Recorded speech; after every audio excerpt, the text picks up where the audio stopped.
Welcome to Learn with us. This is the 8th practical of basic electronics. Now, what is the objective of this practical? The objective of this practical is to construct a half-wave rectifier circuit and analyze its output. Now, what is rectification? The process of converting an alternating current into direct current is known as rectification.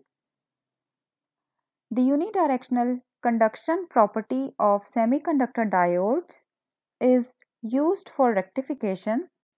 There are two types of rectification. First is half wave rectification and second is full wave rectification. Okay. Now what is a half wave rectifier?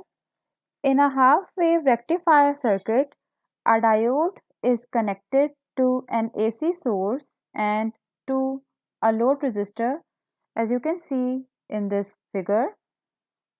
During the positive half cycle of the input signal, the diode is forward biased and it conducts. It means current flows through the load and a voltage is developed across it.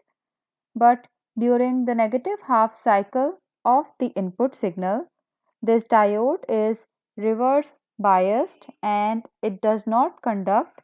It means in the negative half cycle of the input signal, no current flows in the load resistor as no voltage appears across it. It means the DC voltage across the load is sinusoidal for the first half cycle only, and a pure AC input signal is converted into a unidirectional pulsating output signal, as you can see in this figure. So this is how a half wave rectifier works. Now here is your lab activity. For this practical, you will need a function generator, an oscilloscope, a practical diode and a load resistor. First, you have to connect all these components as per this circuit diagram. Then set the function generator to produce the output sinusoidal waveform of 10 volts peak to peak and 1 kHz frequency. Then observe the input signal in channel 1 of the oscilloscope and then apply it to the circuit and observe the output signal in channel 2 of the oscilloscope. Then fill this observation table.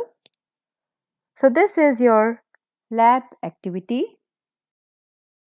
Now here we have your post-lab tasks. The first question is define ripple factor. The second question is what is the effect of barrier potential on half wave rectifier output? The third question is what will be the output of rectifier circuit if a capacitor is included in the circuit? And the fourth question is what is the significance of ripple voltage and effective voltage? You have to answer all these questions. Thank you for watching this video. If you have any questions, then write your questions in comment section of this video. Don't forget to subscribe our channel and share it with your friends and family. Thank you.